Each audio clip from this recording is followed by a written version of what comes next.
হযরতে আলী বলেন, মুনাফিক, তুমি কাকে ভয় দেখাতেছ? তোমার তরবারি এই সমাজের কিছু কাফেরেরা ভয় করতে পারে, তুমি কি আমারে চেনো নাকি? তুমি কারে ভয় দেখাও?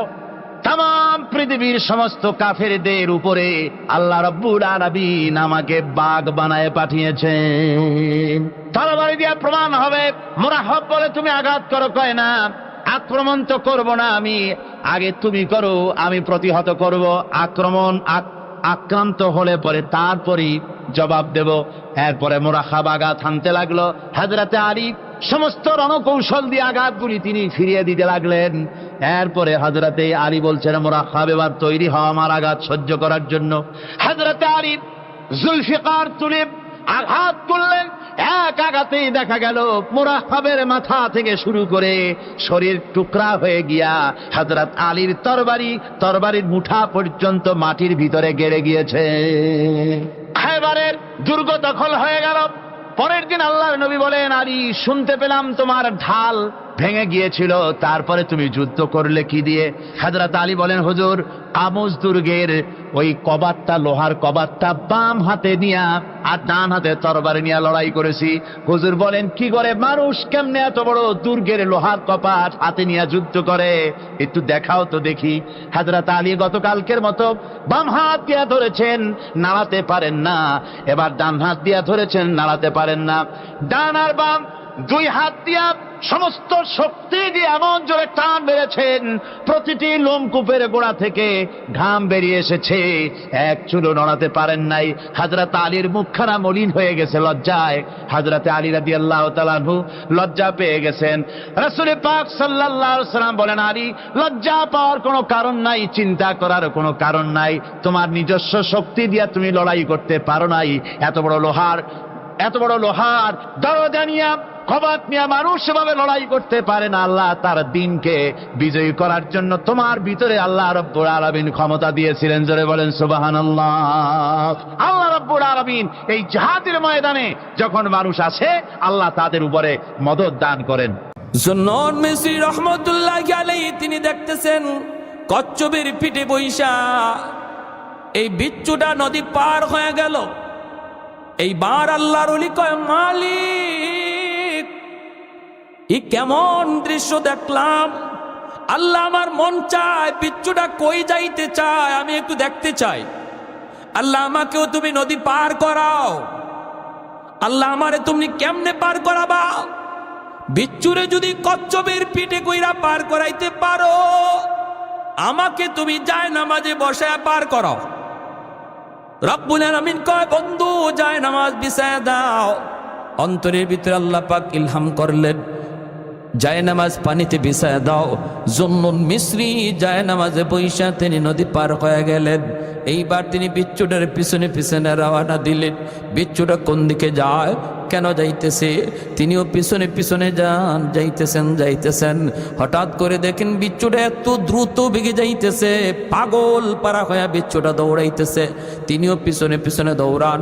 যাইতে যাইতে দেখেন একটা গাছ, হাওরের মাঝখানে একটা গাছ দেখা যায়। ওই গাছের নিচে একটা রাখাল ঘুমাইতেছে, উটের রাখাল, সে ঘুমাইতেছে। ওই রাখালের দিকেই বিচ্ছুটা দৌড়াইতেছে। জুন্নুন মিসরি তিনিও ওই দিকে দৌড়ান।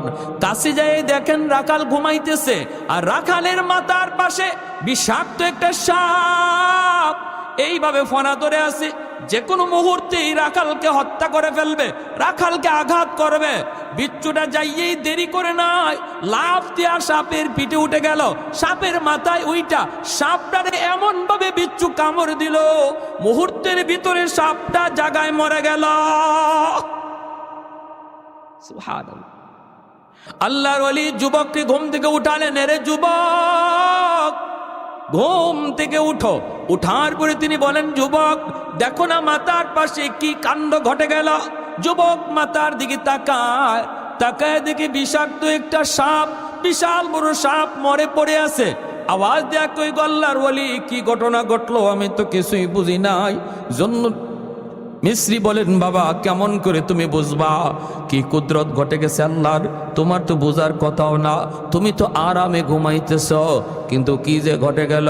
এরে যুবক, এমন কি নেক আমল কইরা ঘর থেকে বের হয়েছ একটু আমাকে বলো, যার কারণে আল্লাহ পাক নদীর ওই পার থেকে বিচ্ছুরে কুদরতিভাবে পাঠাইয়া এই বিষাক্ত সাপের কামড় থেকে আল্লাহ তোমাকে বাঁচাইলেন। কি এমন নেক আমল করেছো একটু বলো, কি নেক আমল করেছো বলো। এইবার যুবকের চোখ থেকে দরদর করে পানি পড়ে যুবক কান্দে আর কয়, ওগো আল্লাহর ওলি, আমি একজন রাখাল, মানুষের উট রাখালি করি, মানুষের দুম্বা রাখালি করি, কিন্তু প্রতিদিন ঘর থেকে বের হওয়ার সময় ফজরের নামাজ অক্ত মতো আদায় করে মসজিদে জামাত পড়ে আমি ঘর থেকে বের হই। আর যখনই ঘর থেকে বের হই তখনই আল্লাহর কাছে দোয়া করি, মালিক আমি তোমার উপর ভরসা করে ঘর থেকে বের হলাম, বিসমিল্লাহি তাওয়াক্কালতু আলাল্লাহ, লা হাওলা ওয়ালা কুওয়াতা ইল্লা বিল্লাহিল আলিয়্যিল আযীম। আমার সাথে পড়েন, বিসমিল্লাহি তাওয়াক্কালতু আলাল্লাহ, লা হাওলা ওয়ালা কুওয়াতা ইল্লা বিল্লাহিল আলিয়্যিল আযীম। এই হলো ঘর থেকে বের হওয়ার দোয়া।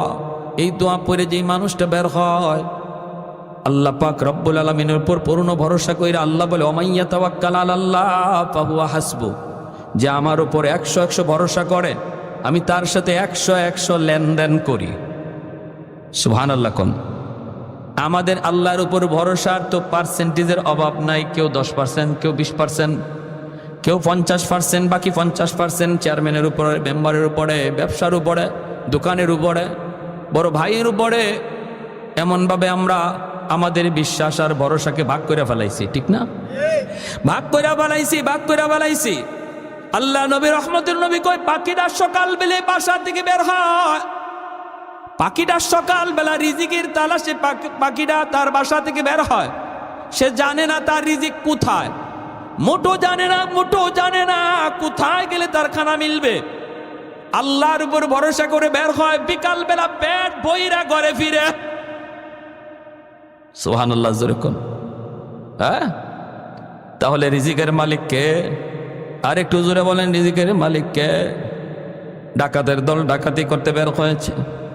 ডাকাত সর্দার হঠাৎ করে তাকায় দেখি একটা কাক একটা পাকা খেজুরের গাছ থেকে খেজুর টুটে নিয়া, একটা মরা গাছের খেজুরের গাছের উপরে নিয়া বইসেই খেজুরটা রাইখা আবার কাকটা চলে আসে, আইসা পাকা খেজুরের গাছ থেকে খেজুর টুটে করে নিয়া ওই মরা গাছের উপরে খেজুরটা রাইখা আবার চলে আসে।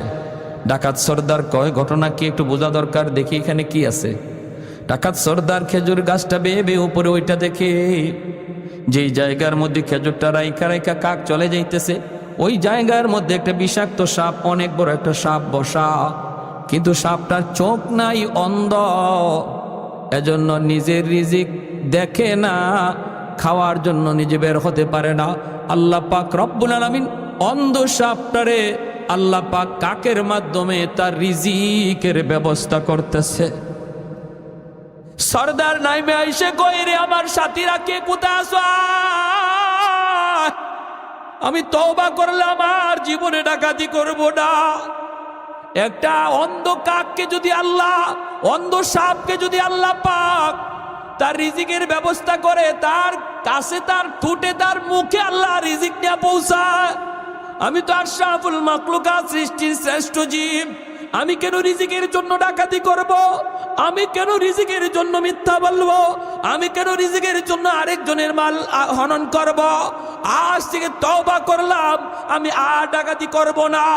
কিতাবের ভিতরে লিখেন, ওই ডাকাত সর্দার সহ এই সবগুলি ডাকাত ওই যুগের আল্লাহর ওলি হইয়া তারা কবরে গেছে। এজন্য ভাইরি মনে রাখবা, খেয়াল করে শুনবা। যুবক বলতেছে, আমি যখন ঘর থেকে বের হলাম, আল্লাহর উপর ভরসা নিয়ে আমি বের হলাম, বের হয়ে আমি যখন আসলাম মাঠে, আইসা গরু রাখালি করি, উট রাখালি করি, ওই অবস্থায় একটু ঘুমাবো। আমি বড় পরিশ্রান্ত, আমি বড় দুর্বল, আমি বড় ক্লান্ত, এখন একটু ঘুমাবো। কিন্তু এই জায়গায় ঘুমাবো কোন ভরসায়? পাশেই জঙ্গল, পাশেই পাহাড়, কেউ নাই, আপন বলতে কেউ নাই, বন্ধু বান্ধব কেউ নাই। আমি এখানে কোন ভরসায় ঘুমাবো? ঘুমায় থাকার পর আমাকে কে দেখবে, কে পাহারা দিবে? কেউ তো পাশে নাই, কিন্তু আমি ক্লান্ত। ওই অবস্থায় গাছের নিচে একটু ঘুমাবো আর আল্লাহর কাছে বললাম, মালিক আমি ঘুমাইতে চাই, কিন্তু আমার পাহারা দিবে কে? মালিক কেউ নাই, পাহারা দিবা তুমি আল্লাহ। আল্লাহ আমি তোমার পাহারায় ঘুমাইতেছি, আমাকে হেফাজত করো। আল্লাহ বলে, ওমাইয়া তাওয়াক্কাল আলাল্লাহ ফাহুয়া হাসবু হাসবু। বান্দা বিশ্বাস কর, বিশ্বাস কর, তুই আমার উপর যেমন ভরসা রাখবি আমি আল্লাহ তোর সাথে ওই রকম আচরণ করব। এজন্য ওই বান্দা, ওই যুবক, ওই রাখাল যখন আল্লাহর উপর 100 ভরসা করে ঘুমায়, রব্বুল আলামিন তারে কুদরতি ভাবে আল্লাহ তারে বাঁচায়। জোরে বলেন সুবহানাল্লাহ। লা ইলাহা ইল্লাল্লাহ, লা ইলাহা ইল্লাল্লাহ, লা ইলাহা ইল্লাল্লাহ, লা ইলাহা ইল্লাল্লাহ, লা ইলাহা ইল্লাল্লাহ, লা ইলাহা ইল্লাল্লাহ।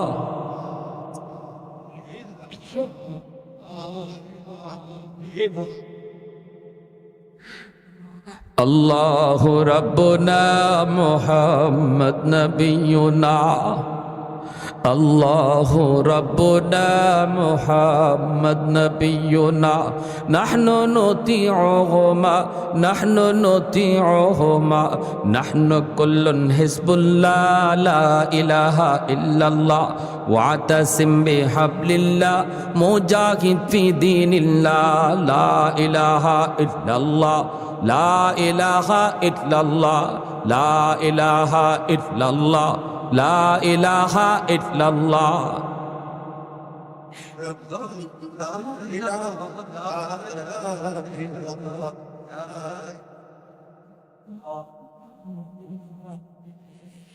লা ইলাহা ইল্লাল্লাহু মুহাম্মাদুর রাসূলুল্লাহ। জোরে বলি সাল্লাল্লাহু আলাইহি ওয়াসাল্লাম। তাহলে বোঝা গেল কি, নামাজ পইরা আল্লাহর হুকুম মাইনা আল্লাহর উপর ভরসা লইয়া কেউ যদি তার কাজে বের হয়, তার হেফাজতের জিম্মাদার কে হন? তার একটু জোরে। বিপদ আপদ রাস্তাঘাটে আসেনি না নাই? কি ভাই, আসেনি না নাই? আহা, 2 সেকেন্ড আগেও জানা যায় না যে আমার 2 সেকেন্ড পরেই আমার কপালে বহুত বড় বিপদ, ঠিক কিনা? সেখানে তুমি কেমন করে নামাজ পড়ব, ধরব, বয়স হলে বুড়া হয়ে লই, চুলদারি পাকক, তারপরে মসজিদে যাব, হ্যাঁ ধরব, এই কথা বলার সুযোগ আছে? সুযোগ আছে যুবক? কোন সুযোগ? চোখের সামনে কত যুবক কবরে চলে গেল রোড অ্যাক্সিডেন্টে। চোখের সামনে কত যুবক স্ট্রোক করে মারা গেল। খেলার সাথী কবরে শুয়ে আছে, লেখাপড়ার সাথী কবরে শুয়ে আছে, সমবয়সের বন্ধুরা কবরে চলে গেছে। একটু কি তোমার ভয় লাগে না? একটু কি তোমার ভয় লাগে না রে যুবক? এমন তারও মনে আশা ছিল নামাজ পড়ব, ধরব, কিন্তু আর জীবনে পড়া হলো না। তুমি যদি গায়ে শক্তি দেখতে মসজিদে আসো, যে বয়সে তোমার গায়ে শক্তি থাকবে না, তুমি ঘরের মধ্যে নামাজ পড়া লাগবে, মসজিদে আসতে পারবা না। তোমার কোমরে ব্যথা, হাঁটুতে ব্যথা, হাঁটতে পারো না, তুমি বাইর হতে পারো না, লাঠি নিয়েও তুমি চলতে পারো না। ঘরের মধ্যে যখন তুমি নামাজ পড়বা, আল্লাহ পাক রব্বুল আলামিন সূরা 3 মধ্যে আল্লাহ কসম করে বলেন, 4টা কসম করে আল্লাহ বলেন, ইল্লাল্লাযীনা আমানু ওয়া আমিলুস সালিহাত ফালাহুম আজরুন গায়রু মামনুন। তুমি ঘরে বৈশা নামাজ পড়লো বান্দা, তোমার আমল নামায় আমি আল্লাহ মসজিদের জামাতের সওয়াব লিখে দিব। রব্বুল আলামিন ফেরেশতাদেরকে বলবে, ফেরেশতারা আমার বান্দার যৌবনের আমলটা তোমরা যৌবনের ফাইলটা একটু বের করো। যৌবনের ফাইলটা বের করে আল্লাহ বলবে, দেখো যৌবনে তার মসজিদে গিয়ে নামাজ পড়া আমল দেখা যায়। আজকে বৃদ্ধ বয়সে আমি আল্লাহ তার গায়ে শক্তি কাইরা নিছি। যদি আজও সে গায়ে শক্তি থাকতো মসজিদে আসতো। অতএব গায়ে যতদিন শক্তি ছিল মসজিদে রেগুলার আসছে, আজ বৃদ্ধ বয়সে তার আমল নামায় মসজিদের জামাতের সওয়াব লিখে দাও। কোরআন তিলাওয়াত করতো আমার বান্দা, যতদিন তার চোখে পাওয়ার ছিল, আজ আমি আল্লাহ তার চোখের পাওয়ার কেড়ে নিয়েছি, এজন্য কোরআন তেলাওয়াত পারে না। যৌবনে যদি তার ফাইলে রেগুলার কোরআন তেলাওয়াতের আমল থাকে, বৃদ্ধ বয়সে তিলাওয়াত না করলেও আমল নামায় তিলাওয়াতের সওয়াব লিখে দাও। সরকার পেনশন দেয়, ঘরে বসে বেতন দেয়। সরকারি চাকরিজীবীকে যারা সারা জীবন সরকারের ডিউটি পালন করছে, বৃদ্ধ হয়ে গেছে, কয় আর লাগবে না, তোমার উপরে আমি খুশি, ঘরে থাকো, বেতন তোমার ঘরে পৌঁছাবো। আল্লাহ কয়, বান্দা যতদিন গায়ে শক্তি আসিল আমার ডিউটিও যদি ঠিক মতো পালন করো, আমি আল্লাহ সকল সরকারের সরকার, আমি আল্লাহ সকল বাচ্চার বাচ্চা, আমিও বলি আর মসজিদে আওয়া লাগবে না, ঘরে বসা থাকো, আমি তোমার আমল নামায় এই ইবাদতের পেনশন দান করব। সরকার বেতনের পেনশন দেয় আর আল্লাহ ইবাদতের পেনশন দেয়। কখন? ডিউটি পালন করলে না সারলে। ডিউটি ঠিক মতো পালন করলে সরকার যেমন তারা বেতন দেয়, বেতনের পেনশন দেয়। আল্লাহর গোলামির ডিউটি পালন করলে আল্লাহ পাকও ইবাদতের পেনশন দেয়। হঠাৎ করে একজন মানুষ ডাক দিয়া বলবে, ভাই রে তুমি কে, কি হয়েছে, এত পেরেশান, এত কান্দ কেন? লোকটা তখন বলবে, ভাই বিপদ, চরম বিপদ, একটা নেকির জন্য আমি আল্লাহর কাছে আটকা পড়ে গেলাম। একটা নেকি কেউ দিতে চাইল না, মা আমার পরিচয় দিতে চাইল না, বাবা পরিচয় দিতে চাইল না, কেউ পরিচয় দিল না, স্ত্রী মহব্বতের স্ত্রী আমাকে পরিচয় দেয় না। আমি নিরাশ হয়ে বসে গেলাম। এখন আমি আল্লাহর কাছে যে হাজির হব, কারো কাছে কোনো সাহায্য পেলাম না। ওই অবস্থায় মানুষটা কইব, ভাই রে আমার আছে মাত্র একটা নেকি শুধু আমার আছে, আর শুধু গুনাহ আর গুনাহ। এক নেকি লইয়া আমি জান্নাতে যেতে পারবো না। আজকে বিপদের দিনে নেও, আমি তোমাকে একটা নেকি দিয়া সাহায্য করলাম। এই লোকটা যখন আল্লাহর কাছে হাজিরা দেয়, আল্লাহ পাক রব্বুল আলামিন তখন আবার জিজ্ঞেস করে, বান্দা কে তোমাকে একটা নেকি দিল? মা দিল নাকি? বাবা তোমাকে একটা নেকি দিল নাকি? কে তোমাকে এই হাসরের মাঠে সাহায্য করলো? সে বলবে, মালিক মা পরিচয় দেয় না, বাবা পরিচয় দেয় না, আদরের স্ত্রী আমার পরিচয় দেয় না। তাহলে দিল কে? দিল একজন মানুষ যারে চিনি না, তার আছেই শুধু একটা নেকি, সে আমাকে একটা নেকি দিয়ে দিল। এক নেকি দিয়ে সে তো জান্নাতে যেতে পারবে না। আল্লাহ পাক রব্বুল আলামিনের দয়ার সাগর রব্বুল আলামিন 99 ভাগ দয়া লইয়া, মায়া লইয়া ওই ময়দানে বিচারকের আসরে বসা। রব্বুল আলামিন তখন বলবে, আজ হাসরের মাঠে তোমার দয়া দেখাইল কে? হাসরের মাঠে দয়া দেখানোর সিফাত আর গুণ শুধুমাত্র আমি আল্লাহর, আর তো কারো না। এ ফেরেশতারা যাও, আমার ওই বান্দারে ডাকায়া আনো যে আজ তারে দয়া দেখাইল। ভাইরা আমার,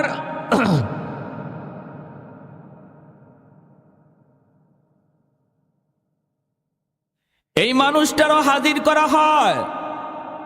এইবার আল্লাহ পাক রব্বুল আলামিন তখন বলে, বান্দা হাসরের মাঠে তো দয়া দেখানো শুধুমাত্র আমি আল্লাহর গুণ, এটা আমি আল্লাহর শুধু বৈশিষ্ট্য।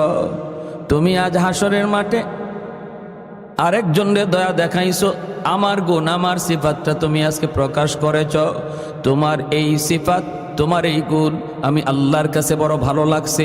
বান্দারে একটা নেকির কারণে তুমি নিরাশ হয়ে গেছিলা, তোমার জান্নাতে যাওয়ার কোনো উপায় ছিল না, এজন্য আরেকজনের সাহায্য করছো। আমি জাহান্নামে যাই, আমার তো জাহান্নামী ফয়সালা, আমার আরেকটা ভাই বেঁচে যাক, আরেকটা ভাই জাহান্নাম থেকে বেঁচে যাক। এই গুণটা যে তোমার ভিতরে আছে, আমি আল্লাহর কাছে বড় মায়া লাগলো, বড় পছন্দ লাগলো। তোমার এই গুণের খাতিরে আমি আল্লাহ তারেও মাফ করলাম, তোমাকেও মাফ করলাম। আর একটু জোরে বলি সুবহানাল্লাহ। লা জিদ্দা ওয়ালা নিদ্দা ওয়ালা হাদ্দালি মাওলা,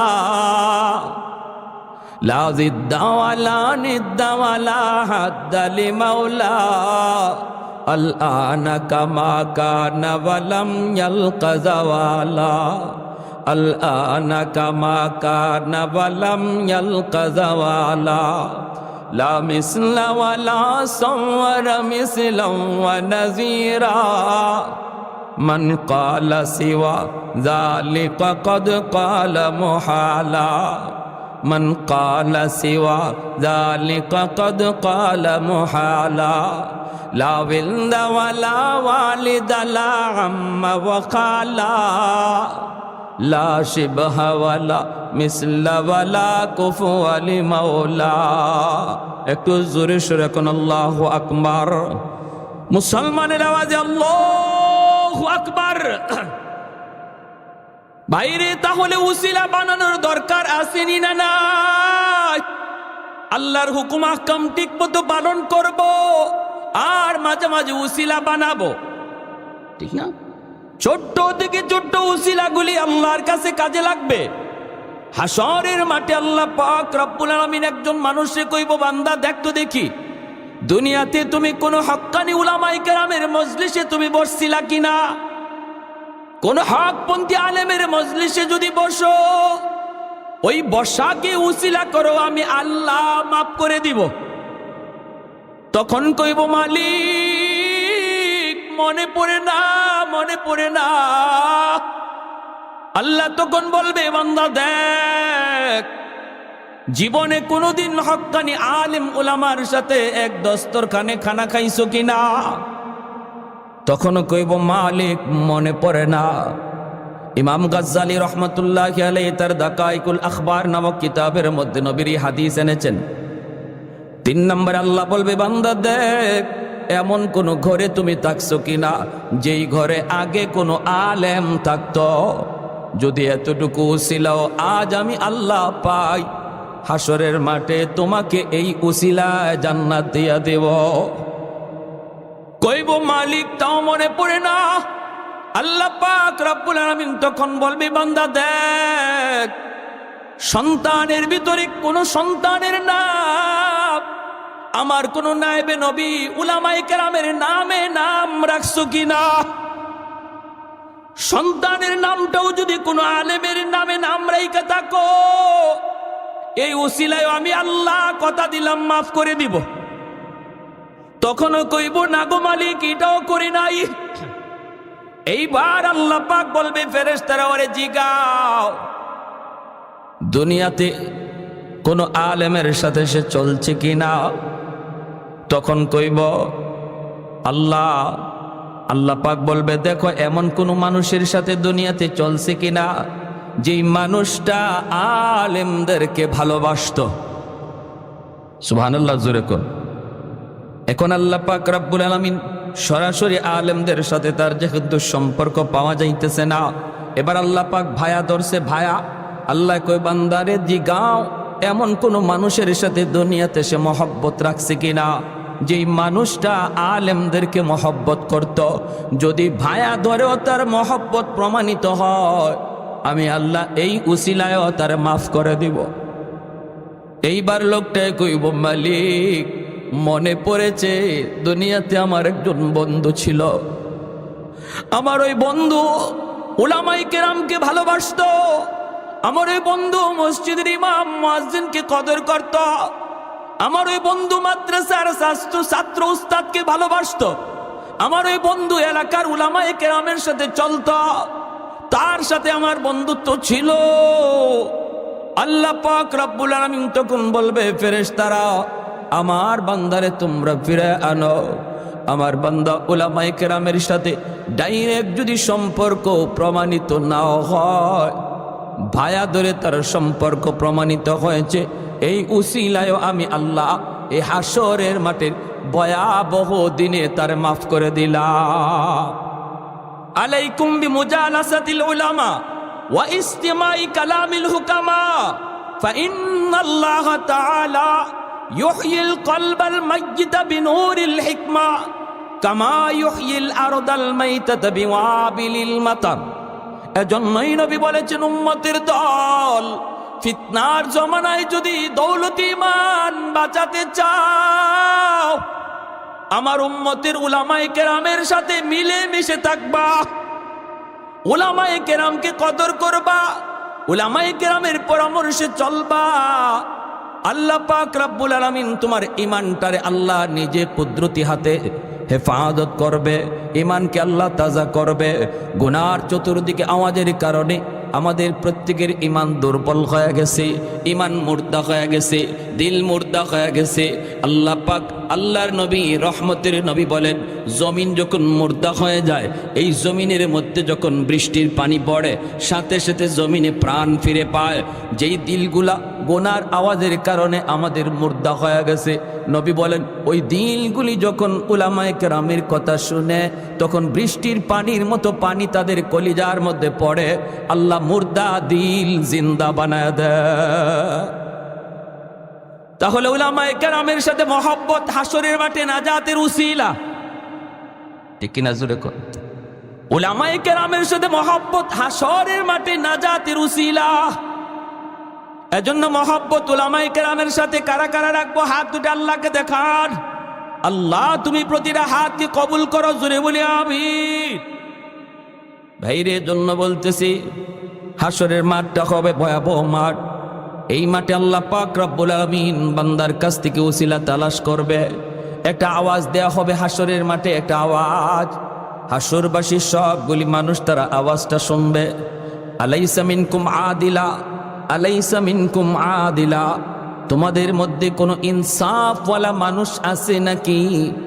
যেই মানুষটা হাসরের মাঠে ইনসাফের সাথে জবাব দিবা। হাসরবাসী মানুষটা আওয়াজ শুনতে পাবে, কিন্তু আওয়াজটা কার কেউ বুঝবে না, জানবে না। আল্লাহ বলবেন, আলাইসা মিনকুম আদিলা, আসনি তোমাদের মধ্যে কেউ ইনসাফওয়ালা? হাসরবাসী মানুষগুলি জবাব দেয়া বলবে, মালিক আজ আমরা ইনসাফের সাথে জবাব দেব, আমরা ইনসাফের সাথেই কথা বলবো। তখন আওয়াজ হবে, বলো তো ইনসাফের সাথে বল, জবাব দাও, ইনসাফের সাথে জবাব দাও। দুনিয়াতে যারা আমি আল্লাহর কদমে সেজদা দিছে, এরা কার সাথে থাকবে? আর যারা আমাকে সেজদা দেয় নাই, অন্য কারো গোলামি করেছে, কেউ নফসের গোলামি করেছে, কেউ শয়তানের গোলামি করেছে, কেউ মূর্তির পূজা করেছে, কেউ বটগাছের পূজা করেছে, কেউ আগুনের পূজা করেছে, কেউ সূর্যের পূজা করেছে, কেউ চন্দ্রের পূজা করেছে। বলো তোমরা দুনিয়াতে যে যার পূজা করেছে সে কার সাথে থাকবে? ইনসাফের সাথে মানুষগুলি জবাব দিয়া বলবে, মালিক আজকের দিনে যে যার পূজা করছে তার সাথেই থাকবে, যে যার গোলামি করেছে তার সাথেই যাবে। এই কথা বলা মাত্র আল্লাহ বলবেন, ঠিক বলেছো, ইনসাফের সাথে জবাব দিয়েছো, আল্লাহু আকবার। আল্লাহ বলবেন, তোমরা ঠিক বলেছো, ইনসাফের জবাব দিয়েছো। যে যার গোলামি করেছে আজ হাসরের মাঠে সে তার সাথে যাবে। এইবার আল্লাহ বলবেন, সূর্যের পূজারীরা কোথায়? সূর্যের পূজারীরা কোথায়? সূর্যের সাথে যাও, জাহান্নামে যাও। চন্দ্রের পূজারীরা কোথায়? চন্দ্রের সাথে জাহান্নামে যাও। মূর্তির পূজারীরা কোথায়? মূর্তির সাথে জাহান্নামে যাও। নফসের পূজারীরা কোথায়? নফসে আম্মারার সাথে জাহান্নামে যাও। শয়তানের পূজারীরা কোথায়? শয়তানের সাথে জাহান্নামে যাও। এইভাবে দলবদ্ধ হয়ে সবাই যার যার মাবুদের সাথে জাহান্নামে চলে যায়। কিন্তু একদল মানুষ হাসরের মাঠে দাঁড়ায় থাকে, ওরা কারোর সাথে যায় না। আল্লাহ ওদেরকে জিজ্ঞেস করবেন, আল্লাহ তার নিজের পরিচয় না দিয়া আল্লাহ বলবেন, সবাই তো যার যার মাবুদের সাথে চলে গেল, তোমরা কেন এখানে দাঁড়ায় আসো? তোমরা কার অপেক্ষা করো? মানুষগুলি তখন কইব, আমরা দুনিয়াতে একজন মাবুদের ইবাদত করেছি, আমরা তার কুদরতি কদমে সেজদা দিয়েছি, কিন্তু কোনোদিন মাবুদকে দেখি নাই। আমরা আমাদের মাবুদকে কোনোদিন দেখি নাই, তার কদমে সেজদা দিয়েছি। আজ যদি আমরা আমাদের মাবুদের সাথে যেতে হয়, মাবুদরে না দেখা জান্নাতে যেতে পারি না। আমরাও আমাদের মাবুদের সাথে যাব। তখনই আল্লাহ বলবেন, তোমরা তোমাদের মাবুদকে দেখলে চিনবা নাকি? তোমরা তোমাদের মাবুদকে দেখলে কি চিনবা? ওই মানুষগুলি কইব, মালিক, আমরা আমাদের মাবুদকে দেখলে চিনব। আল্লাহ তখন বলবেন, কেমনে চিনবা? কাইফা তারিফুন ওয়ালাম তারাউহু, কেমন করে তারে দেখবা, কেমন করে তারে চিনবা? তারে দুনিয়াতে কোনোদিন তো দেখো নাই। তখন ওই মানুষগুলি কইব, আমরা আমাদের মাবুদকে না দেখলো আমরা আমাদের মাবুদের সিফাতগুলি জানি, গুণাবলীগুলি জানি। কি জানো তোমাদের মাবুদের গুণাবলী? কি জানো? আমাদের মালিক হলেন আল্লাহুস সামাদ, তিনি আহাদ। আল্লাহুস সামাদ, তিনি হলেন সামাদ, লা শাবিহা লাহু ওয়ালা নাযীরা লা। তিনি এমন এক জাত, যেই জাতের মতো আর কেউ নাই। তিনি একক, তার সৎ সাদৃশ্য বলতে কিছুই নাই। তিনি একক, তিনি বেনজির, তিনি বেমিসাল, তিনি বেনজির, তিনি বেমিসাল। এই কথা বইলা যখন আল্লাহর প্রশংসা শুরু করবে, রব্বুল আলামিন তখন আওয়াজ দিয়া বলবে, বান্দা আর প্রশংসা লাগবে না, এতক্ষণ পর্যন্ত যে কথা বলেছে আমি তোমাদের মাবুদ। আর একটু জোরে সুবহানাল্লাহ। এতক্ষণ যাব যে কথা বলেছে আমি তোমাদের মাবুদ, আমি কুল হুয়াল্লাহু আহাদ আল্লাহুস সামাদ লাম ইয়ালিদ ওয়া লাম ইউলাদ ওয়া লাম ইয়াকুল লাহু কুফুয়ান আহাদ। আমি সেই জাত, আমি সেই মালিক। রব্বুল আলামিনের পরিচয় পাওয়া মাত্রই আল্লাহ তাদের সামনে কুদরতি কদম আল্লাহ বের করে দিবেন। আল্লাহ পাকের কুদরতি কদমটা বের করা মাত্রই প্রতি কদম দেখে ওই মানুষগুলা তখন সেজদায় পড়ে যাবে, সেজদায় পড়ে যাবে। কারণ তারা ইমানদার, তারা আল্লাহর গোলামি, তারা আল্লাহর গোলামি করেছে, শয়তানের গোলামি করে নাই। এই মানুষগুলা ইমানদার, এরা মূর্তির পূজা করে নাই, এরা সূর্যের পূজা করে নাই, এরা দেবতার পূজা করে নাই, করেছে আল্লাহর। এজন্য আল্লাহর কদমে সেজদায় পড়বে। কিন্তু এই মুমিনদের ভিতরে একদল মানুষ, তারা সেজদা করতে পারবে না। তারা আল্লাহকে মানত ঠিক, শয়তানকে মাবুদ মানত না, মূর্তিরও মাবুদ মানত না, মাবুদ মানত আল্লাহকে। কিন্তু দুনিয়াতে আল্লাহর কদমে সেজদা দিত না, মসজিদে টাইম মতো আসতো না, আজান হলে পরে তার মসজিদে দেখা যাইত না। বন্ধু মসজিদে যায় কিন্তু সে মসজিদে আসতো না। আল্লাহকে মানত, ঈমান ছিল কিন্তু নামাজের আমল ছিল না। ওই মানুষগুলি তারা দেখবে, মানুষগুলি আল্লাহকে সেজদা দেয়, কিন্তু তারা সেজদা দিতে পারবে না। বারবার চেষ্টা করবে, বারবার চেষ্টা করবে, এরপরও সেজদা দিতে পারবে না, এরপরও সেজদা দিতে পারবে না। ভাইরা বন্ধুরা, আবার চেষ্টা করবে, পিছন দিকে উপর হয়ে পড়ে যাবে। আবার চেষ্টা করবে, চোখের পানির বদলে রক্ত বের হতে লাগবে, কান্না করে করে আফসোস করবে। আল্লাহ পাক তখনই তাদেরকে ডাক দেয়া বলবে, বান্দা কি হয়েছে তোমাদের, তোমাদের কি হয়েছে, তোমরা সেজদা দিতে পারো না কেন? তখন কইব, আল্লাহ সেজদা দিতে মন চায় কিন্তু পারি না, কোমর তো বাঁকা হয় না, পিঠ তো বাঁকা হয় না। আল্লাহ বলবেন, বান্দারে কষ্ট লাগে বুঝি? কয়, মালিক কষ্ট হয়, দেখতেছি আমার প্রতিবেশী আল্লাহরে সেজদা দেয়, আমার পাশের দোকানদার আল্লাহ তোমাকে সেজদা দেয়, আমার বন্ধু তোমারে সেজদা দেয়, কিন্তু আমি পারি না, জন্য কষ্ট হয়। রব্বুল আলামিন তখন বলবে, বান্দা দুনিয়াতে আমারে সেজদা দিছিলা নাকি? দুনিয়ায় যদি তুমি ঠিক মতো আমারে সেজদা দিতা, আজ হাসরের মাঠেও তুমি সেজদা দিতে পারতা। দুনিয়ায় যদি তোমার পিঠ বাঁকা হইতো, আজ হাসরের মাঠেও তোমার পিঠ বাঁকা হইতো। আজ কান্না করে কোনো লাভ নাই, হাসরের মাঠে কান্নার কোনো দাম নাই। কান্নার দাম যদি তাকে দুনিয়ার জগৎ, হাসরের মাঠে আফসোস কইরা কোনো লাভ নাই। উলামায়ে কেরাম কত তোমারে বুঝাইল রে বান্দা, দাওয়াত তাবলীগের সাথীরা কত করে বুঝাইলো, এরপরে তুমি বুঝ মানলা না।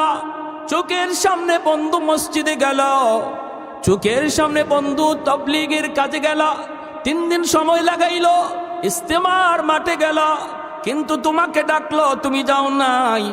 হকপন্থী ওলি আল্লাহদের দরবারে তোমাকে কত করে ডাকা হলো, এরপরও তুমি যাও নাই।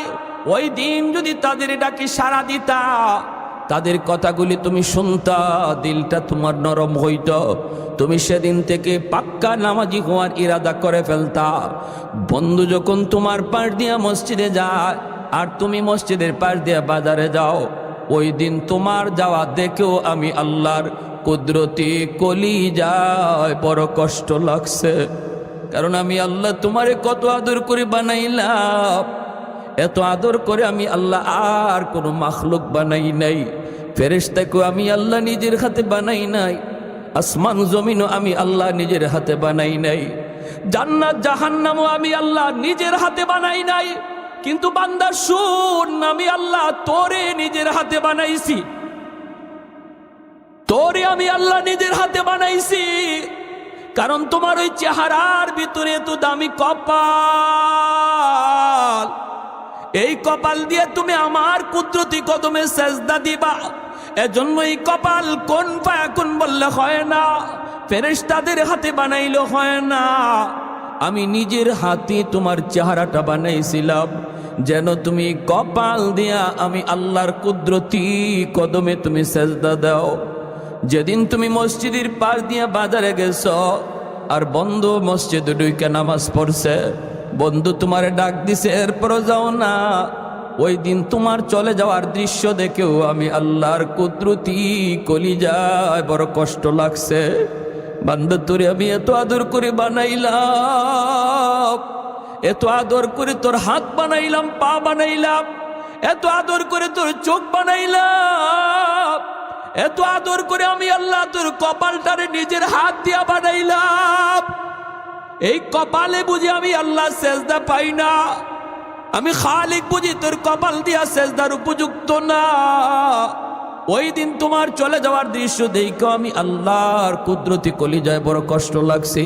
ফেরেশতারা কইছে, মালিক ফজরের নামাজ পড়ে নাই, ওর সামনে নাস্তা দিমু নাকি? আল্লাহ বলেন, ফেরেশতারা আমার বান্দার রিজিক আটকায় না, সামনে হাজির করো। জোহরের টাইমে আমার বান্দা মসজিদে হাজির হবে, জোহরের টাইমেও যখন তুমি মসজিদে গেলা না, ফেরেশতারা কয় মালিক দুপুরের খানা দিমু নাকি, রিজিকের ব্যবস্থা তার করবো নাকি? আল্লাহ কয় রিজিক বন্ধ করবি না, দে আসরের নামাজ সামনে আছে, আসরও যখন আইলা না, আল্লাহ কয় মাগরিব সামনে আছে, রিজিক বন্ধ করবা না। আমার বান্দার রিজিক তোমার বন্ধ করবা না। বাইরা বন্ধুরা, এতটা মায়া আল্লাহ পাক তার বান্দা বান্দিরে করে।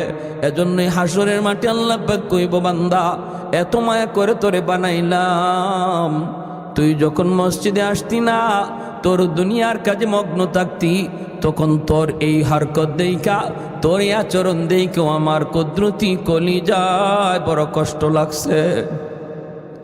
নূহ নবীর জামানা, আল্লাহর পয়গম্বর আল্লাহর কাছ থেকে আদেশ পেয়ে গেলেন, নূহ যাও তাড়াতাড়ি করে নৌকা বানাও, সবগুলি মানুষরে তুমি ইমানদার যারা আছে ওদেরকে নৌকায় উঠাও, আর তুমি এই এলাকা ছেড়ে দাও। কেন? নূহ নবী দোয়া করেছিলেন, রব্বি লা তাদার আলাল আরদি মিনাল কাফিরিনা দাইয়ারা, আল্লাহ একটা বেঈমানরও তুমি রাখবা না, একটা বেঈমানরাও রাখবা না, সবগুলিরে তুমি ধরো। রব্বুল আলামিন তখন বলতেছে, নূহ এটা কি তোমার সেই দোয়া যেই দোয়া আমি আল্লাহ কবুল করার গ্যারান্টি দিয়েছি সকল নবীকে? একটা দোয়া কবুলের গ্যারান্টি দিয়েছি, তুমি কি ওই দোয়াটা করতেছ? নূহ নবী কয়, মালিক এটা ওই দোয়া, কেন তুমি এতটা নিরাশ হয়েছ? নূহ নবীকে, আল্লাহ আমার তো মনে মনে আশা ছিল বাবা যদি আমাকে না মানে পোলাটায় হয়তো আমাকে মানবে, কিন্তু আজ আমি দেখলাম বাবাও আমাকে পাগল করে ঢিল মারল, ছোট বাচ্চাটাও পাগল করে ঢিল মারল। এতে করে আমি নিরাশ হয়ে গেছি। আল্লাহ ধ্বংস করে দাও, কারণ ওই বাবাও জাহান্নামী, পোলাটাও বড় হয়ে আসে জাহান্নামী হবে, এর পোলাটাও জাহান্নামী হবে। তুমি তো জানাইছো ওরা কেউ ঈমান আনবে না, তাহলে এদের পরবর্তী জেনারেশন ওদেরকে আর জাহান্নামী বানায় লাভ নাই, একদম শেষ করে দাও। রব্বুল আলামিন কয় তাহলে নৌকায় উঠে তুমি চলে যাও। আল্লাহর পয়গম্বর নূহ মুমিন ইমানদারদেরকে জানায় দিলেন, নির্ধারিত সময়ে আমি ডাক দিব, সবাই কিন্তু নৌকায় উঠে যাবা, আমরা এই এলাকা ছেড়ে চলে যাব। নৌকায় উঠবা, প্লাবন হবে, প্লাবন, তামাম দুনিয়া পানির উপরে ভাসবে, তামাম দুনিয়া পানির উপরে ভাসবে। জমিনের মধ্যে অনেক অন্যায় হয়ে গেছে, জমিন না পাক হয়ে গেছে, আল্লাহ পানি দিয়া পাক বানায় দিবে। প্রতিদিন জমিন এই বইলা বইলা আল্লাহর কাছে আবদার করে, এখনো জমিন প্রতিদিন আল্লাহর কাছে আবদার করে, মালিক আর কত আমি গুনাহ দেখব, আর কত আমি অন্যায় দেখব, আমি জমিন না পাক হয়ে যাইতেছি, আমার ধৈর্য হারায় যাচ্ছে, আল্লাহ অনুমতি দাও। আবতালিউ ইবনা আদম ফি কারি, সবগুলি জালেমকে, সবগুলি গুনাহগারকে আমার পেটে ঢুকায় দেই। রব্বুল আলামিন কয় চুপ হো, চুপ থাক। কেন, কি জন্য? কয় মালিক আর ধৈর্য ধরতে পারি না। আসবিরু ইলা মাতা আসবিরু, আমি আর কত কাল ধৈর্য ধরব? রব্বুল আলামিন জমিনকে থামায় থামায় রাখতেছে, আসমানকে আল্লাহ থামায় থামায় রাখতেছে, সাগর মহাসাগরকে আল্লাহ থামায় থামায় রাখতেছে। চুপ, তোমরা কথা বলবা না, আমার বান্দা বান্দির মাঝখানে কেউ নাক গলাবা না। আমি আল্লাহ বুঝবো, আমার বান্দা বান্দি বুঝবে। যত অন্যায় করুক, যত অপরাধ করুক, কোন এক জায়গায় ওলামায়ে কেরামের কথা শুই না, কখন জানি দিলটা নরম হয়ে কয় আল্লাহ তওবা করলাম, আর গুনাহ করব না। মুহূর্তের ভিতরে আমি আল্লাহ তার উপর খুশি হয়ে যাব, মুহূর্তের ভিতরে তার নাম গুনাহগার থেকে কাইটা ওলির খাতায় লিখে দিব। মেট্রিক পাস করতে সময় লাগে, ওলি হইতে সময় লাগে না। দারোগা হইতে সময় লাগে, ওলি হইতে সময় লাগে না। এমপি মিনিস্টার হইতে সময় লাগে, ওলি হইতে সময় লাগে না। সফল ব্যবসায়ী হইতে সময় লাগে, আল্লাহর ওলি হইতে সময় লাগে না। এক সেকেন্ডের ভিতরে একজন মানুষের দিল যদি পরিবর্তন হয়ে যায়, আর যদি কয় মালিক যত অন্যায় করেছি আর করবো না, আর তোমারে নারাজ করবো না, আর তোমার কুদরতি কলিজায় আর ব্যথা দিব না, আল্লাহ একটা সেকেন্ডের ভিতরে তার নাম ওলির খাতায় লিখে দেয়।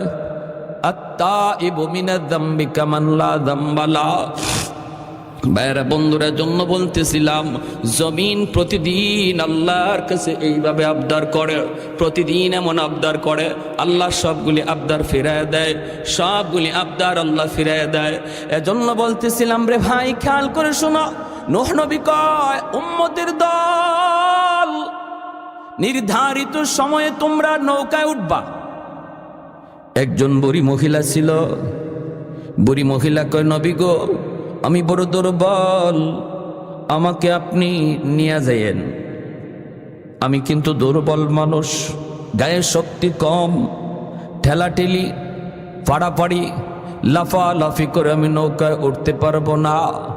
নূহ নবী কয় ঠিক আছে গো মা, আমি তোমাকে ইয়াক করে নিয়ে যাব। কিন্তু যেই দিন নবী যান, ওই দিন ওই বৃদ্ধা মহিলার কথা নূহ নবী তিনি ভুলে গেছেন। চলে গেছেন তো চলে গেছেন, দুনিয়া পানির উপরে ভাসলো, তুফান, ঝড়, ভূমিকম্প, কিছুই জমিনের উপরে আর নাই, সব জমিনের নিচে চলে গেল। কিছুই জমিনের উপরে নাই, সব নিচে চলে গেল।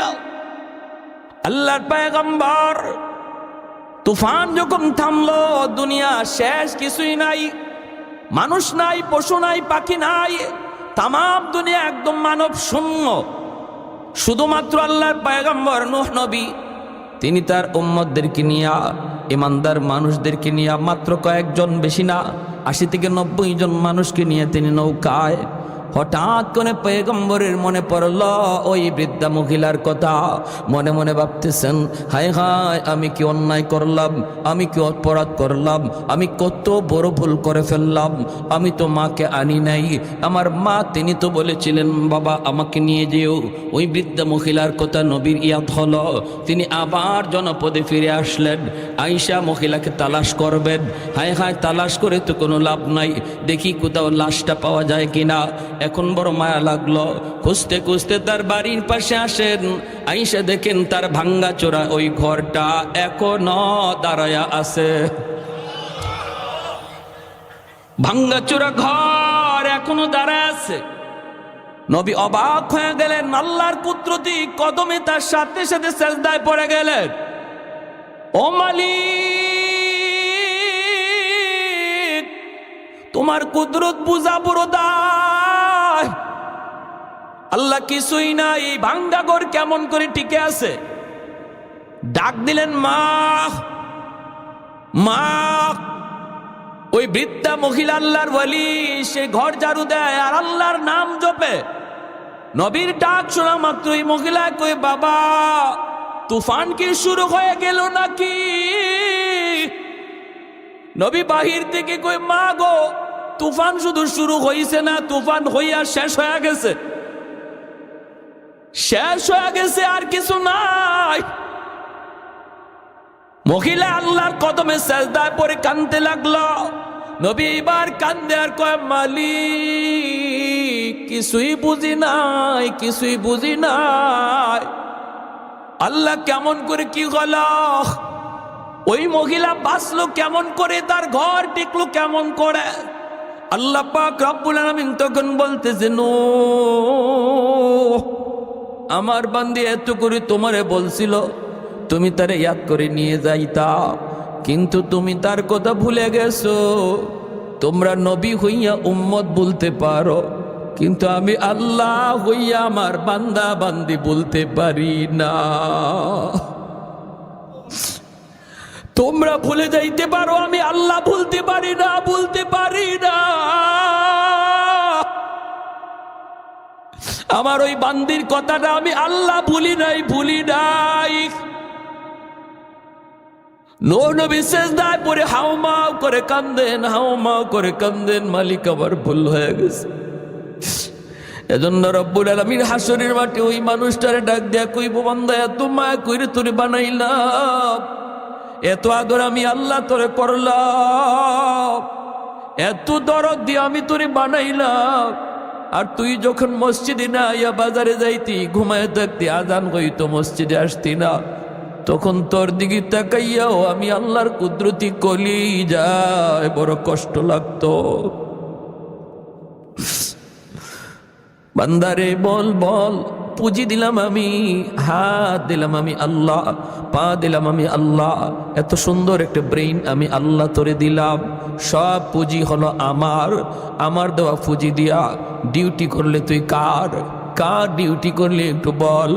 এই পাটা সুস্থ করে দিলাম আমি আল্লাহ, এই সুস্থ দুইটা পা দিয়ে তুই ডিউটি করলে আরেকজনের, তুই তোর দোকানের মালিকের ডিউটি ঠিকই করলে, তুই হাওরে গেলে আরেকজনে কাম করলে, তুই দিন শেষে 500 টাকা 600 টাকা তুই মজুরি নিয়ে আসলি, কিন্তু বান্দা আমি আল্লাহ তাও তোরে নিষেধ করলাম না, নিষেধ করলাম না।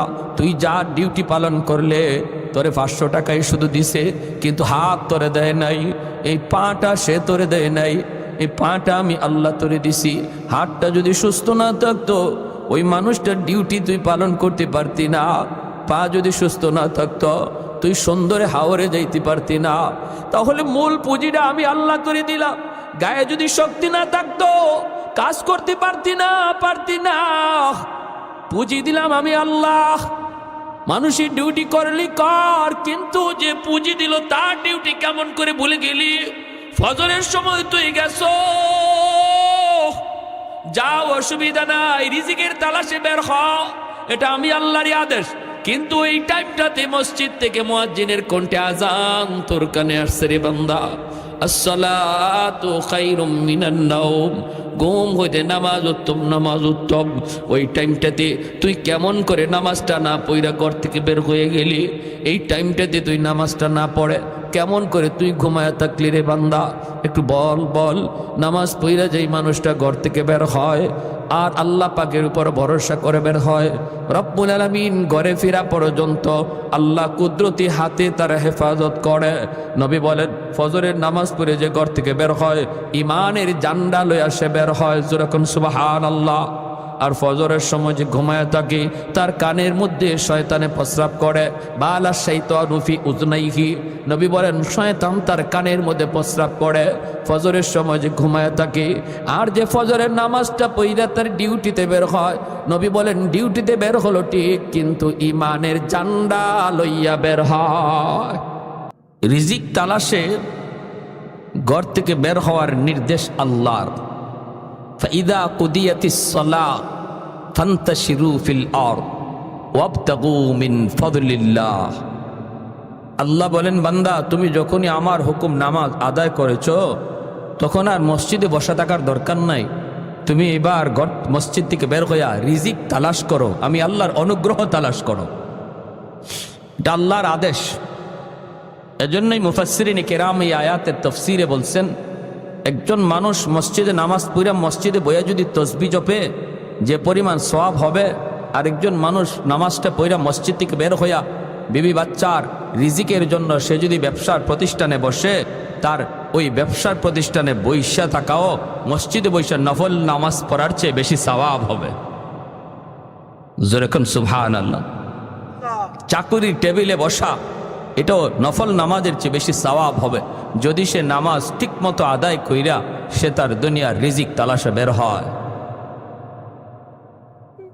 একজন মানুষ দোকানে বসা ফজর পইরা জুহর পর্যন্ত সে ব্যবসা করেছে, হালাল ব্যবসা এবং সততার সাথে ব্যবসা, মিথ্যা বলে নাই, মাপে কম দেয় নাই, খারাপটারে ভালো কইয়া বেছে নাই, যেটা খারাপ খারাপটা খারাপই বলছে, ভালোটা ভালো বলছে।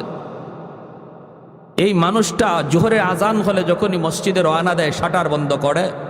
মুফাসসিরিনে কেরাম লেখেন ফজর থেকে নিয়ে জোহর পর্যন্ত এই পুরা টাইমটা যেই টাইমে সে ব্যবসা করলো এই ব্যবসার পুরা টাইম নফল নামাজ, নফল তসবিহ, নফল জিকির, নফল দুরুদ পড়লে যেই সওয়াব হইতো আল্লাহ তার আমল নামায় দান করেন। তাহলে ব্যবসায়ী ব্যবসা করে আল্লাহর ওলি হতে পারে, চাকরিজীবী চাকরি টেবিলে বসেও আল্লাহর ওলি হতে পারে যদি তার অন্তরে আল্লাহর ভয় থাকে। ঠিক কিনা জোরে খান? রিক্সা চালক রিক্সা চালাই আল্লাহর ওলি হতে পারে, ভ্যান চালক ভ্যান চালে আল্লাহর ওলি হতে পারে, কৃষক জমিতে কাজ করে আল্লাহর ওলি হতে পারে। জমিতে গেল আল্লাহর ভয় অন্তরে রাখলো, আইল কাটলো না, আরেকজনের পানি নিজের জমিতে আনার চেষ্টা করলো না। আজান হলো, জোহরের টাইম হয়েছে, সেই জমির আইলে দাঁড়ায় নামাজে দাঁড়ায় গেছে, এই লোকটা আমাদের ভিতরে আল্লাহর ওলি হয়ে গেছে।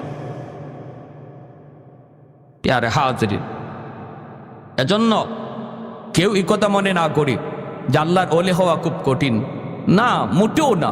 দুনিয়াতে যত সহজ কাজ আছে এর মধ্যে সবচেয়ে সহজ হলো আল্লাহর ওলি হওয়া। আল্লাহর ওলি হওয়ার চেয়ে পৃথিবীতে আর এত সহজ কোনো কাজ নাই, এত সহজ কোনো কাজ নাই। আমার পুরা দুনিয়াদারির সাথে রাইখাও আমি আল্লাহর ওলি হইতে পারবো যদি হাতে থাকে দুনিয়ার কাজ আর দিলের মধ্যে থাকেন যদি আল্লাহ। যে মানুষটার দিলে আল্লাহ, হাতে দুনিয়ার কাজ, সে ওই হাতের কাজ দিয়া কোনোদিন অন্যায় করবে না। ঠিক কিনা? টেবিলের নিচ দিয়া ঘুষ খাবে না, দোকানের ব্যবসার প্রতিষ্ঠানে বৈশা ব্যবসা করবে, সুদের কারবার করবে না। সুদ খাওয়া হালাল না হারাম? আর জোরে হালাল না হারাম? কি জাত হারাম? আহাল্লাল্লাহুল বাইআ ওয়া হাররামার রিবা। নবী আল্লাহ বলেন আমি ব্যবসাকে হালাল করেছি আর সুদকে হারাম করেছি। তাহলে সুদ হারাম করেছেন কে? আল্লাহ। যে মানুষ সুদ খায় সে তার মাকে যেন বিয়া করলো, নাউজুবিল্লাহ জোরে কোন। এটা আল্লাহর নবীর হাদিস। এর চেয়ে নিকৃষ্ট কাজ পৃথিবীর কোনো মানুষ, কোনো সন্তান যেমন মাকে বিয়ে করতে পারে না, নবী বলেন তোমরা এরকমই জঘন্য জিনিস মনে কইরো সুদ খাওয়ারে। তার মাঝে নবী বুঝাইলেন যে তার মাকে বিয়ে করতে পারে সে সুদও খাইতে পারে, আর যে মাকে বিয়ে করতে পারে না সে জিন্দিগিতে সুদ খাইতে পারে না। আল্লাহ নবী বলেন, মেরাজে রজনীতে দেখলাম বুতুনহুম কাল বুয়ুত ফিহাল হাইয়াত তুরা মিন খারিজ বুতুনিহিম। এত মোটা মোটা পেট এক একজনের, জাহান্নামের ভিতরে পেট ভরা সাপ কিলবিল কিলবিল করতেছে, নাক দিয়া, মুখ দিয়া, কানের ছিদ্র দিয়া, পায়খানা ছিদ্র দিয়া সাপ বের হইতেছে। আমি জিব্রাইল আমিনকে বললাম, ভাই জিব্রাইল, মান হা উলাই, এরা কারা? জিব্রাইল বলেন, হা উলাই আকালাতুর রিবা। নবী গো, এরা আপনার ওই উম্মত যারা দুনিয়াতে সুদ খাইতো। নাউজুবিল্লাহ, জোরে কোন, সুদ খাইতো। এত মোটা মোটা পেট হয়ে যাবে সুদখোরদের। আরেকটা জিনিস বলে দেই, যে সুদে ব্যবসা করে এ যেমন সুদখোর, যে সুদে টাকা আনে সেও সুদখোর, যে সুদের সাক্ষী থাকে এও সুদখোর, যে সুদের লেনদেন লেখে এও সুদখোর। নবী বলেন, চারো দল হলো সুদখোর। তুমি যত বড় অভাবেই পড়ো, যত বড় সমস্যাই পড়ো, আল্লাহর নবীর কথা, আল্লাহর কথা। কারণ নবী বলেছেন, যে সাক্ষী থাকে, যে দেখতেছে এও সুদখোর, আর যে লেখতেছে এ তো আছে, ওই এত আছেই। এই জন্য আল্লাহর দোহাই, নামাজ, রোজা, হজ, যাকাত কোনো কিছু সুদ করে আল্লাহর কাছে কবুল হবে না যতক্ষণ পর্যন্ত সে তওবা করে সুদ না ছাড়বে। এত জঘন্য গুনাহ। আসরের মাঠে মাতাল হইয়া এই জিনে ধরা রোগীর মতো উঠবে সুদখোররা, জিনে ধরা রোগীর মতো। মানুষেরা বলবে, কিরে এ মাতলামি করে কে, এ এদিকে একবার পড়ে ওদিকে একবার পড়ে, আবুল তাবুল বকে, এর কেডা? মানুষকে চিনো না? এ দুনিয়াতে মার্কা মারা সুদখোর। এই জন্য হাসরের মাঠে মাতাল বানায় আল্লাহ তুলবে। দুনিয়াতে যেমন মাতাল ছিল টাকার জন্য, মাতাল ছিল সুদখোররা, দেখবেন এদের চোখে কিন্তু দরদ নাই। অসুবিধা হইতেছে আপনাদের নাকি? আবার না, কোনো অসুবিধা? আমাদের বলা তো লাগবেই, ঠিক না? আপনি মানেন না মানেন সেটা তো আপনার। আপনি যদি না মাইন না, আপনি আমার কথা না মাইনা সুদের ব্যবসা কইরা কোটি কোটি টাকা জমাইয়া যদি হাসরের মাঠে আল্লাহরে গিয়ে বুঝ দেলাইতে পারেন 2 লাখ টাকা ঘুষ দিয়া, তে আমার কি অসুবিধে? কারো কাছ থেকে টাকা আনবো না, এই নিয়তটা করেন, আল্লাহ আপনার তওবাকে কবুল করে নিবে। এজন্য বলতেছিলাম, একটু মনোযোগ দিয়ে খেয়াল করে শোনেন। নামাজ পড়া যেই মানুষটা আল্লাহর হুকুম পালন করে, আল্লাহর হুকুম নামাজ পড়া যেই মানুষটা দোকানদারি করে, সেও দোকানদারি করে না, বরং আল্লাহর হুকুম মানতেছে। কারণ দোকানদারি করা, রিজিক তালাশ করা, এটাও কার হুকুম? তাহলে বোঝা গেল মুমিনের দোকানদারিটাও ইবাদত, মুমিনের চাকরি করাটাও ইবাদত, মুমিনের রিক্সা চালানো ইবাদত, মুমিনের ভ্যান চালানো ইবাদত, মুমিনের কৃষিক্ষেত্রে কাম করা ইবাদত। সবকিছু ইবাদতের ভিতরে গণ্য, ইবাদতের ভিতরে গণ্য। জুন্নুন মিসরি রহমাতুল্লাহ আলাইহি তিনি মাছ মারতেন, আর হালাল কোনো কাজকে কেউ কোনোদিন ছোট করে দেখব না। একজন রিক্সাওয়ালা ভাই রিক্সা চালায়, বুট বেচে, বাদাম বেচে, 100% হালাল ব্যবসা। এজন্য তার এই ছোট্ট ব্যবসাটাকে কেউ আর চোখে ছোট চোখে দেখবো না, আল্লাহ নারাজ হবে। আর একজন হারাম ব্যবসা করে লক্ষ লক্ষ কোটি কোটি টাকা, এর 5 পয়সারও আল্লাহর কাছে দাম নাই, সে হারাম খুর। আর বুট বেচনেওয়ালা, বাদাম বেচনেওয়ালা, সে হালাল খুর। দুইজনের ভিতরে আসমান জমিন তফাৎ। এজন্য সাবধান, কেউ কাউকে ছোট চোখে দেখবো না। সে বাজারে ছোট ব্যবসায়ী, আমি বড় ব্যবসায়ী, না না, এমন কথা কখনো বলবেন না। ব্যবসা যদি হালাল হয়, তার ব্যবসা আল্লাহর কাছে অনেক দামি। কারণ সে হালাল ব্যবসা কইরাই জান্নাতে আমার নবীর সাথে থাকার সুযোগ পাবে। নবী বলেন, যে হালাল ব্যবসা করে, ছোট হোক, সে যদি হালাল ব্যবসা করে, আমি নবীর সাথে জান্নাতে হাকাহাতাইনি ফিল জান্নাহ। নবীজি 2টা আঙ্গুল মিলায় মিলায় দেখাইছেন। হালাল ব্যবসায়ী, সততার সাথে ব্যবসায়ী, সত্য কথা কইয়া যে ব্যবসা করে, নবী বলেন জান্নাতে আমার সাথে 2 আঙ্গুল মিলায়া, নবী বলেন এইভাবে আমার সাথে মিলেমিশে জান্নাতে থাকবে। আপনি থাকবেন হারাম ব্যবসা কইরা জাহান্নামে, আর ওই বাদাম বিক্রেতা, বুট বিক্রেতা হালাল ব্যবসা কইরা থাকবে নবীর সাথে জান্নাতে। তাহলে তার ছোট করে দেখার কোনো সুযোগ আছে? কোনো সুযোগ নাই, কোনো সুযোগ নাই। হাই হাই, মুসা আলাইহিস সালাম যে বলছিলেন আল্লাহ জান্নাতে আমার সাথী কে হবে, বন্ধু কে হবে, আল্লাহ বলে তোমার বন্ধু হবে বাজারের এক মুসি। মুসি বুঝেননি আপনারা? চিনেন? আমাদের সিলেটি ভাষায় মুসি কয়, আপনারাও মুসি কন, ওই জুতা রং করে যে। হ্যাঁ, মুসা আলাইহিস সালামকে আল্লাহ জান্নাতে আমার বন্ধু কে হবে, যার সাথে আমি জান্নাতে সবসময় সময় কাটাবো, আল্লাহ বলে অমুক বাজারের মুচি হবে তোমার বন্ধু। মুসা আলাইহিস সালাম কো আল্লাহ মুসি, বলে জি, এটা কেমন মুসি একটু দেখতে হয়। মুসা আলাইহিস সালাম ঠিকানা লইয়া চলে আসছেন। আইসা দেখেন বেচারা রং করে, কয় নাম কি তোমার ভাই? কয় আলী ইবনে মুআফ। কোথায় বাড়ি? দামেস্ক। আপনি কেডা? কয় সরি আব্দুল্লাহ ইবনে মুবারক। আব্দুল্লাহ ইবনে মুবারক তিনি বহুত বড় একজন তাবি, বহুত বড় একজন মুজাহিদ, বহুত বড় একজন মুহাদ্দিস। উনি স্বপ্নে দেখছিলেন বাইতুল্লাহ, স্বপ্নে দেখছিলেন ফেরেশতা দুইজন, একজন আরেকজনে কয় এবছর হজে আইছে 6 লাখ মানুষ, কিন্তু একজনের হজও কবুল হইছে না। তবে হ্যাঁ 6 লাখের হজই আল্লাহ কবুল করছে একজন মানুষের খাতিরে। কে সেটা? বলে ওই দামেস্কের বাজারের এক মুসি, যে হজে আসে নাই অথচ তার খাতিরে আল্লাহ 6 লক্ষ হাজির হজ কবুল করেছে। ওই আব্দুল্লাহ ইবনে মুবারক আসছিলেন, এ কেমন মুসি একটু দেখে আসি। আইসা দেখেন এই অবস্থা। আর মুসা আলাইহিস সালামের বন্ধু আসিল কসাই। মুসা আলাইহিস সালামের বন্ধু কে আসিল? আল্লাহ বলছিলেন তোমার বন্ধু হবে বাজারের এক কসাই, যে কি করে? গোশত বিক্রি করে। এগুলারও তো আমরা বেশি একটা দাম দিই না, ঠিক না? এগুলা করি না, এগুলা না, এই সমস্ত কাজ না। মনে রাখবেন ওই হযরত জুন্নুন মিসরি রহমতুল্লাহি আলাইহি ইনি করছেন কি, নদীতে মাছ মারতেছেন। আর ওই অবস্থায় দেখেন হঠাৎ করে একটা বিচ্ছু নদীর কিনারে দাঁড়ায় আছে, যেন বিচ্ছুটা নদী পার হতে চায়, কিন্তু কেমন করে বিচ্ছুটা নদী পার হবে? হঠাৎ করে তাকায় দেখেন পানির নিচ থেকে একটা কচ্ছপ, এই কচ্ছপটা পানির উপরে ভাসলো, ভাইসা সে নদীর কিনারায় আসলো।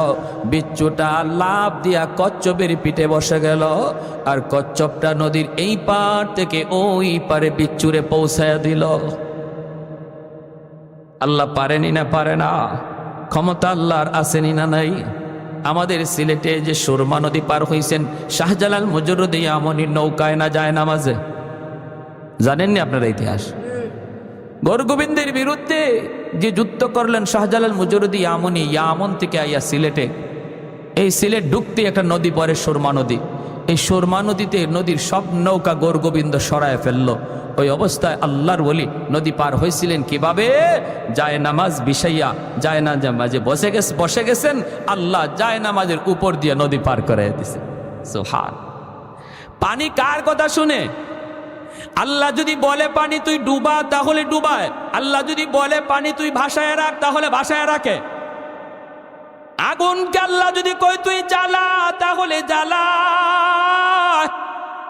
আর যদি আল্লাহ কয় সাবধান আমার বন্ধু ইব্রাহিম জ্বালাবি না, পশম পর্যন্ত জ্বালাইতে পারে না, সাবধান আমার বন্ধু মুসা তুর পাহাড় জ্বলবি, মুসার যেন কোনো ক্ষতি না হয়, তাহলে বোঝা গেল আগুন সেও কার কথা শোনে।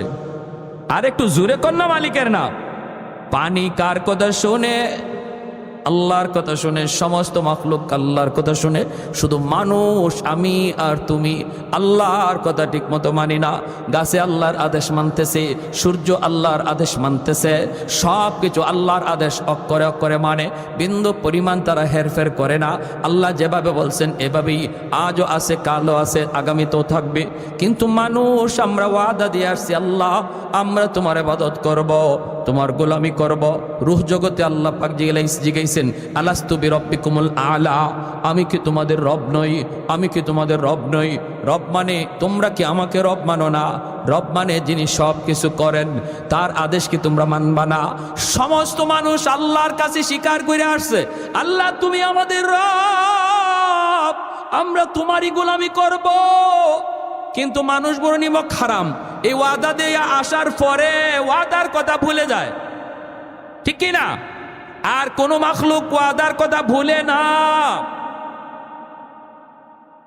জুন্নুন মিসরি রহমতুল্লাহি আলাইহি তিনি দেখতেছেন কচ্ছপের পিঠে বৈশা এই বিচ্ছুটা নদী পার হয়ে গেল। এইবার আল্লাহর ওলি কয়, মালিক এই কেমন দৃশ্য দেখলাম, আল্লাহ আমার মন চায় বিচ্ছুটা কই যাইতে চায়, আমি একটু দেখতে চাই। আল্লাহ আমাকেও তুমি নদী পার করাও। আল্লাহ আমারে তুমি কেমনে পার করাবা? বিচ্ছুরে যদি কচ্ছপের পিঠে কইরা পার করাইতে পারো, আমাকে তুমি জায়নামাজে বসায় পার করাও। রব্বুল আলামিন কয়, বন্ধু জায়নামাজ বিছায় দাও। অন্তরের ভিতরে আল্লাহ পাক ইলহাম করলেন, জায়নামাজ পানিতে বিছায় দাও। জুন্নুন মিসরি জায়নামাজে বৈশা তিনি নদী পার হয়ে গেলেন। এইবার তিনি বিচ্ছুটার পিছনে পিছনে রওনা দিলেন। বিচ্ছুটা কোন দিকে যায়, কেন যাইতেছে, তিনিও পিছনে পিছনে যাইতেছেন। হঠাৎ করে দেখেন বিচ্ছুটা এত দ্রুত বেগে যাইতেছে, পাগল পারা হয়ে বিচ্ছুটা দৌড়াইতেছে।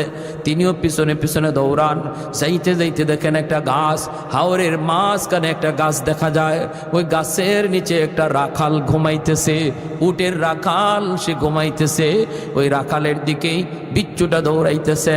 জুন্নুন মিসরি তিনিও ওই দিকে দৌড়ান। কাছে যায় দেখেন রাখাল ঘুমাইতেছে, আর রাখালের মাথার পাশে বিষাক্ত একটা সাপ এইভাবে ফনা ধরে আছে। যে কোনো মুহূর্তেই রাখালকে হত্যা করে ফেলবে, রাখালকে আঘাত করবে। বিচ্ছুটা যাইয়েই দেরি করে নাই, লাফ দিয়া সাপের পিঠে উঠে গেল। সাপের মাথায় ওইটা সাপটারে এমন ভাবে বিচ্ছু কামড় দিল, মুহূর্তের ভিতরে সাপটা জায়গায় মরে গেল। সুবহানাল্লাহ।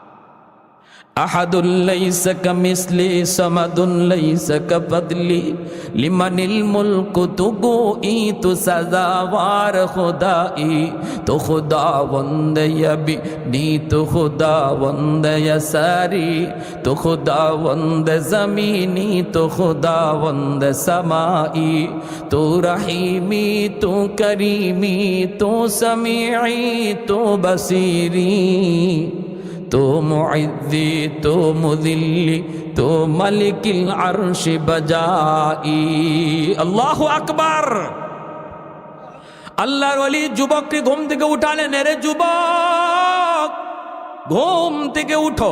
উঠার পরে তিনি বলেন, যুবক দেখো না মাথার পাশে কি কাণ্ড ঘটে গেল। যুবক মাথার দিকে তাকায় দেখে বিষাক্ত একটা সাপ, বিশাল বড় সাপ মরে পড়ে আছে। আওয়াজ দেয়া কই, আল্লাহর ওলি কি ঘটনা ঘটলো, আমি তো কিছুই বুঝি নাই। জুন্নুন মিসরি বলেন, বাবা কেমন করে তুমি বুঝবা কি কুদরত ঘটে গেছে আল্লাহর, তোমার তো বোঝার কথাও না, তুমি তো আরামে ঘুমাইতেছ, কিন্তু কি যে ঘটে গেল। এরে যুবক এমন কি নেক আমল কইরা ঘর থেকে বের হয়েছ, একটু আমাকে বলো, যার কারণে আল্লাহ পাক নদীর ওই পার থেকে বিচ্ছুরে কুদরতিভাবে পাঠাইয়া এই বিষাক্ত সাপের কামড় থেকে আল্লাহ তোমাকে বাঁচাইলেন। কি এমন নেক আমল করেছো একটু বলো, কি নেক আমল করেছো বলো। এইবার যুবকের চোখ থেকে দর দর করে পানি পড়ে যুবক কান্দে আর কয়, ওগো আল্লাহর ওলি আমি একজন রাখাল, মানুষের উট রাখালি করি, মানুষের দুম্বা রাখালি করি, কিন্তু প্রতিদিন ঘর থেকে বের হওয়ার সময় ফজরের নামাজ অক্ত মতো আদায় করে মসজিদে জামাত পড়ে আমি ঘর থেকে বের হই। আর যখনই ঘর থেকে বের হই তখনই আল্লাহর কাছে দোয়া করি, মালিক আমি তোমার উপর ভরসা করে ঘর থেকে বের হলাম, বিসমিল্লাহি তাওয়াক্কালতু আলাল্লাহ লা হাওলা ওয়ালা কুওয়াতা ইল্লা বিল্লাহিল আলিয়্যিল আযীম। আমার সাথে পড়েন, বিসমিল্লাহি তাওয়াক্কালতু আলাল্লাহ লা হাওলা ওয়ালা কুওয়াতা ইল্লা বিল্লাহিল আলিয়্যিল আযীম। এই হলো ঘর থেকে বের হওয়ার দোয়া। এই দোয়া পড়ে যেই মানুষটা বের হয়, আল্লাহ পাক রব্বুল আলামিনের উপর পূর্ণ ভরসা কইরা আল্লাহ বলে, ওমাইয়া তাওয়াক্কাল আলাল্লাহ ফাহুয়া হাসবু, যে আমার উপর 100 ভরসা করে আমি তার সাথে 100 লেনদেন করি। সুবহানাল্লাহ। কোন আমাদের আল্লাহর উপর ভরসার তো পার্সেন্টেজের অভাব নাই। কেউ 10%, কেউ 20%, কেউ 50%, বাকি 50% চেয়ারম্যানের উপরে, মেম্বারের উপরে, ব্যবসার উপরে, দোকানের উপরে, বড় ভাইয়ের উপরে। এমনভাবে আমরা আমাদের বিশ্বাস আর ভরসাকে ভাগ করে ফেলাইছি, ঠিক না? ভাগ করে ফেলাইছি। আল্লাহ নবী, রহমতের নবী কই, পাখিটা সকাল বেলা বাসা থেকে বের হয়। পাখিটা সকাল বেলা রিজিকের তালাশে পাখিটা তার বাসা থেকে বের হয়। সে জানে না তার রিজিক কোথায়, মোটো জানে না কোথায় গেলে তার খানা মিলবে। আল্লাহর উপর ভরসা করে বের হয়, বিকাল বেলা পেট বইরা ঘরে ফিরে। সুবহানাল্লাহ, জোরে কোন। হ্যাঁ, তাহলে রিজিকের মালিক কে? আর একটু জোরে বলেন, রিজিকের মালিক কে? ডাকাতের দল ডাকাতি করতে বের হয়েছে। ডাকাত সর্দার হঠাৎ করে তাকায় দেখি একটা কাক একটা পাকা খেজুরের গাছ থেকে খেজুর টুটে নিয়া, একটা মরা গাছের খেজুরের গাছের উপরে নিয়া বইসেই খেজুরটা রাইকা আবার কাকটা চলে আসে। আইসা পাকা খেজুরের গাছ থেকে খেজুর টুটে করে নিয়া ওই মরা গাছের উপরে খেজুরটা রাইকা আবার চলে আসে। ডাকাত সর্দার কয়, ঘটনা কি একটু বোঝা দরকার, দেখি এখানে কি আছে। ডাকাত সর্দার খেজুর গাছটা বেয়ে উপরে ওইটা দেখে যেই জায়গার মধ্যে খেজুরটা রাইকা কাক চলে যাইতেছে, ওই জায়গার মধ্যে একটা বিষাক্ত সাপ, অনেক বড় একটা সাপ বসা, কিন্তু সাপটার চোখ নাই, অন্ধ। এজন্য নিজের রিজিক দেখে না, খাওয়ার জন্য নিজে বের হতে পারে না। আল্লাহ পাক রব্বুল আলামিন অন্ধ সাপটারে আল্লাহ পাক কাকের মাধ্যমে তার রিজিকের ব্যবস্থা করতেছে। সর্দার নাইমে আইসে কই, রে আমার সাথীরা কে কোথায় আছো? আমি তওবা করলাম, আর জীবনে ডাকাতি করব না। একটা অন্ধ কাককে যদি আল্লাহ, অন্ধ সাপকে যদি আল্লাহ পাক তার রিজিকের ব্যবস্থা করে, তার কাছে, তার ঠোঁটে, তার মুখে আল্লাহ রিজিক নিয়ে পৌঁছায়, আমি তো আশরাফুল মাখলুকাত, সৃষ্টির শ্রেষ্ঠ জীব, আমি কেন রিজিকের জন্য ডাকাতি করব? আমি কেন রিজিকের জন্য মিথ্যা বলবো? আমি কেন রিজিকের জন্য আরেকজনের মাল হনন করব? আজ থেকে তওবা করলাম, আমি আর ডাকাতি করব না।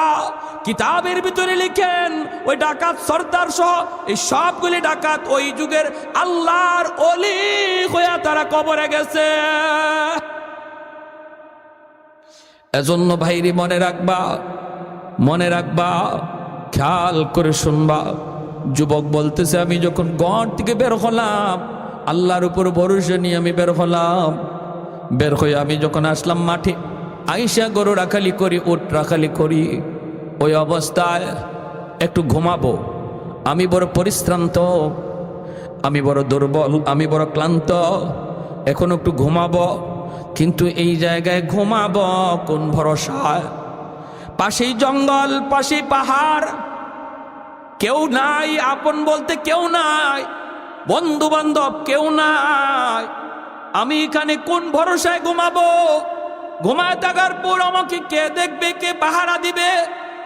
কেউ তো পাশে নাই, কিন্তু আমি ক্লান্ত। ওই অবস্থায় গাছের নিচে একটু ঘুমাবো আর আল্লাহর কাছে বললাম, মালিক আমি ঘুমাইতে চাই, কিন্তু আমার পাহারা দিবে কে? মালিক কেউ নাই, পাহারা দিবা তুমি আল্লাহ। আল্লাহ আমি তোমার পাহারায় ঘুমাইতেছি, আমাকে হেফাজত করো। আল্লাহ বলে, ওমাইয়া তাওয়াক্কাল আলাল্লাহ ফাহুয়া হাসবু। বান্দা বিশ্বাস কর, তুই আমার উপর যেমন ভরসা রাখবি, আমি আল্লাহ তোর সাথে ওই রকম আচরণ করব। এজন্য ওই বান্দা, ওই যুবক, ওই রাখাল যখন আল্লাহর উপর 100 ভরসা করে ঘুমায়, রব্বুল আলামিন তারে কুদরতি ভাবে আল্লাহ তারে বাঁচায়। জোরে বলেন সুবহানাল্লাহ। লা ইলাহা ইল্লাল্লাহ, লা ইলাহা ইল্লাল্লাহ, লা ইলাহা ইল্লাল্লাহ, লা ইলাহা ইল্লাল্লাহ, লা ইলাহা ইল্লাল্লাহ, লা ইলাহা ইল্লাল্লাহ।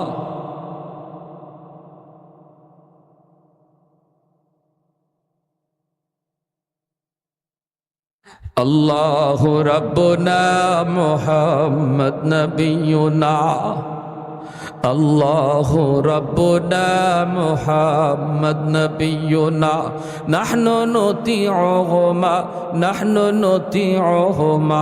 নাহনু কুল্লুন হিজবুল্লাহ লা ইলাহা ইল্লাল্লাহ ওয়াতাসিম বিহাবলিল্লাহ মুজাহিদ ফি দীনিল্লাহ লা ইলাহা ইল্লাল্লাহ লা ইলাহা ইল্লাল্লাহ লা ইলাহা ইল্লাল্লাহ লা ইলাহা ইল্লাল্লাহ।